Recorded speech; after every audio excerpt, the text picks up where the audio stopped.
بسم اللہ الرحمن الرحیم۔ السلام علیکم ورحمۃ اللہ وبرکاتہ۔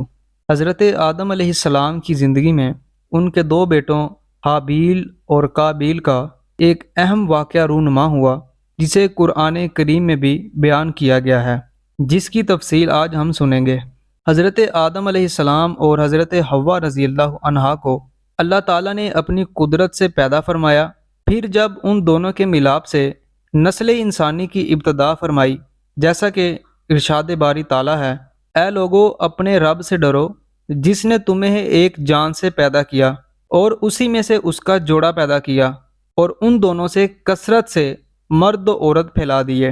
منقول ہے کہ حضرت حوا رضی اللہ عنہا 20 یا 40 مرتبہ حضرت آدم علیہ السلام سے حاملہ ہوئیں۔ ہر حمل میں دو بچے پیدا ہوئے، ایک لڑکا اور ایک لڑکی۔ جب یہ جوان ہو جاتے تھے تو حضرت آدم علیہ السلام ایک حمل کے لڑکے کا دوسرے حمل کی لڑکی سے نکاح فرما دیا کرتے تھے۔ ایک تو یہ اللہ تعالیٰ کی طرف سے حکم تھا، اور دوسرا یہ تھا کہ انسان صرف حضرت آدم علیہ السلام کی اولاد میں سے ہی ہونے تھے، کسی اور جنس سے نہیں۔ تو ایک دوسرے کے ساتھ نکاح کرنے کے علاوہ اور کوئی صورت ہی نہ تھی۔ انہی اولاد میں قابیل اور حابیل 2 لڑکے تھے، جن کے ساتھ ایک لڑکی پیدا ہوئی۔ قابیل کے ساتھ جو لڑکی پیدا ہوئی وہ بہت خوبصورت تھی اور اس کا نام اکلیما تھا، جبکہ حابیل کے ساتھ پیدا ہونے والی لڑکی لاویزا کم خوبصورت تھی۔ جب حضرت آدم علیہ السلام نے شرعی دستور کے مطابق قابیل کا نکاح لاویزا سے اور حابیل کا نکاح اکلیما سے کرنا چاہا تو قابیل اس پر راضی نہ ہوا اور مطالبہ کیا کہ میرا نکاح اکلیما کے ساتھ ہی کیا جائے۔ حضرت آدم علیہ السلام نے فرمایا، اکلیما تیرے ساتھ پیدا ہوئی ہے، لہٰذا وہ تیری بہن ہے، اس کے ساتھ تیرا نکاح حلال نہیں۔ قابیل کہنے لگا، یہ تو آپ علیہ السلام کی رائے ہے، اللہ تعالیٰ نے یہ حکم نہیں دیا۔ اس پر آپ علیہ السلام نے فرمایا، اگر تم یہ سمجھتے ہو تو تم دونوں اپنی قربانیاں پیش کرو، جس کی قربانی قبول ہوگی وہی اکلیما کا حقدار ہوگا۔ اس زمانے میں قربانی قبول ہونے کی علامت یہ ہوتی تھی کہ آسمان سے ایک آگ اتر کر اسے کھا جاتی تھی۔ قابیل کھیتی باڑی کا کام کرتا تھا اور حابیل بکریاں چرایا کرتے تھے۔ قابیل ہلکی قسم کی گندم کا ایک ڈھیر قربانی کے طور پر لایا، جبکہ حابیل نے رضائے الہی کے لیے ایک عمدہ قسم کی بکری قربانی کے لیے پیش کی، پھر گندم اور بکری کو پہاڑ پر رکھ دیا۔ اس کے بعد حضرت آدم علیہ السلام نے دعا فرمائی تو آسمان سے ایک آگ نازل ہوئی اور اس نے حابیل کی قربانی کو لے لیا اور قابیل کی گندم کو چھوڑ دیا۔ یوں حابیل کی قربانی قبول ہو گئی اور یہی اکلیما کے حقدار قرار پائے۔ حابیل کی قربانی قبول ہونے پر قابیل کے دل میں بغض و حسد پیدا ہوا، اور جب حضرت آدم علیہ السلام حج کے لیے مکہ مکرمہ تشریف لے گئے تو قابیل نے حابیل سے کہا، میں تجھے قتل کر دوں گا۔ حابیل نے کہا، کیوں؟ قابیل نے کہا، اس لیے کہ تیری قربانی مقبول ہوئی اور میری قربانی مقبول نہ ہوئی، اور اس طرح تو اکلیما کا مستحق ٹھہرا، لیکن اس میں میرے لیے ذلت ہے۔ حابیل نے جواب دیا کہ اللہ تعالیٰ صرف ڈرنے والوں کی قربانی قبول فرماتا ہے۔ حابیل کے اس قول کا یہ مطلب تھا کہ قربانی کو قبول کرنا اللہ عز و جل کا کام ہے، وہ متقی لوگوں کی قربانی قبول فرماتا ہے۔ تو متقی ہوتا تو تیری قربانی قبول ہوتی۔ اب اگر تیری قربانی قبول نہیں ہوئی تو یہ خود تیرے افعال کا نتیجہ ہے، اس میں میرا کیا قصور ہے؟ اگر تو مجھے قتل کرنے کے لیے میری طرف ہاتھ بڑھائے گا تو میں تجھے قتل کرنے کے لیے ایسا نہیں کروں گا، کیونکہ میں نہیں چاہتا کہ میری طرف سے ابتدا ہو، حالانکہ میں تجھ سے طاقتور ہوں۔ یہ صرف اس لیے کہ میں اللہ عز و جل سے ڈرتا ہوں اور یہ چاہتا ہوں کہ میں گناہ گار نہ بنوں، بلکہ میرے قتل کرنے کا گناہ اور تیرا سابقہ گناہ یعنی والد کی نافرمانی، حسد اور خدائی فیصلے کو نہ ماننے کا سارا گناہ تیرے اوپر ہی پڑے۔ قرآن کریم میں حکایت کا یہ حصہ ان الفاظ کے ساتھ بیان کیا گیا ہے۔ چنانچہ اللہ تعالیٰ نے ارشاد فرمایا، اور اے حبیب انہیں آدم کے 2 بیٹوں کی سچی خبر پڑھ کر سناؤ۔ جب دونوں نے ایک قربانی پیش کی تو ان میں سے ایک کی طرف سے قبول کر لی گئی، اور دوسرے کی طرف سے قبول نہ کی گئی تو دوسرا بولا میں ضرور تجھے قتل کر دوں گا۔ پہلے نے کہا اللہ صرف ڈرنے والوں سے قبول فرماتا ہے، بے شک اگر تو مجھے قتل کرنے کے لیے میری طرف اپنا ہاتھ بڑھائے گا تو میں تجھے قتل کرنے کے لیے اپنا ہاتھ تیری طرف نہیں بڑھاؤں گا۔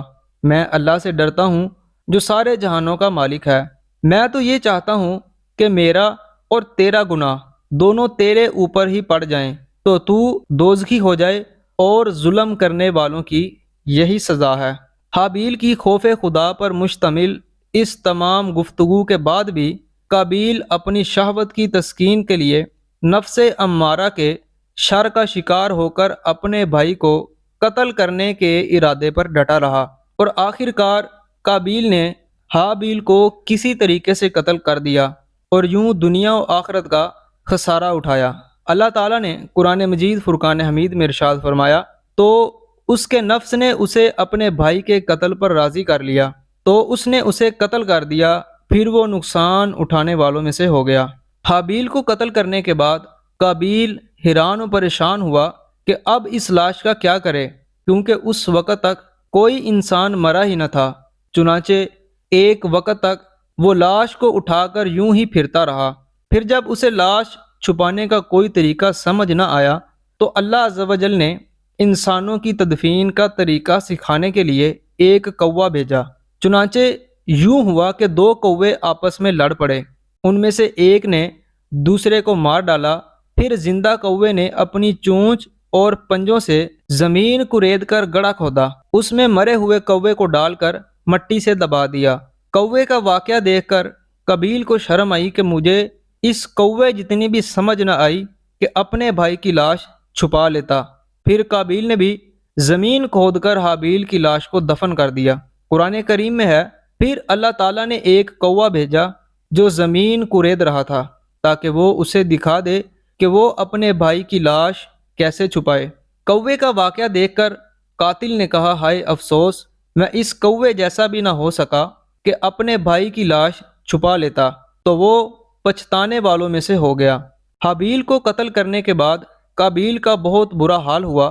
چنانچہ امام مجاہد رحمۃ اللہ علیہ سے مروی ہے کہ جب قابیل نے اپنے بھائی کو قتل کر دیا تو اسی دن سے اللہ تعالیٰ نے اس کا ایک پاؤں پنڈلی سمیت اس کی ران کے ساتھ ملا دیا، اور یہ قیامت تک یوں ہی ملا رہے گا۔ اس کا چہرہ سورج کی طرف کر دیا کہ جس طرف سورج گھومتا اسی طرف اس کا چہرہ گھوم جاتا تھا۔ اور حضرت عبد الرحمن بن فضالہ رحمۃ اللہ علیہ سے مروی ہے کہ جب قابیل نے حابیل کو قتل کر دیا تو اللہ تعالیٰ نے اس کی عقل زائل اور دل میں سمجھنے کی صلاحیت ختم کر دی۔ یہ اسی طرح رہا یہاں تک کہ مر گیا۔ قابیل کا اخروی عذاب بھی بہت سخت ہوگا، جیسے کہ حضرت عبداللہ رضی اللہ تعالیٰ عنہ سے روایت ہے، رسول اللہ صلی اللہ علیہ وآلہ وسلم نے ارشاد فرمایا کسی جان کو ظلماً قتل نہیں کیا جاتا مگر اس کے خون ناحق میں حضرت آدم علیہ السلام کے پہلے بیٹے کا حصہ ضرور ہوتا ہے، کیونکہ اسی نے پہلے ظلماً قتل ایجاد کیا تھا۔ اس سے معلوم ہوا کہ قیامت کے دن قابیل کو قتل کے گناہ کی سزا ملے گی اور ان قاتلین کے گناہ قتل کی سزا بھی ملے گی جو قیامت تک کسی کو ناحق قتل کر کے جان سے ماریں گے۔ حضرت آدم علیہ السلام کی شریعت میں سگی بہن سے نکاح جائز تھا، جبکہ ہماری شریعت میں حرام ہے، جیسا کہ اللہ تعالیٰ نے قرآن مجید فرقان حمید میں ارشاد فرمایا تم پر حرام کر دی گئیں تمہاری مائیں، تمہاری بیٹیاں اور تمہاری بہنیں۔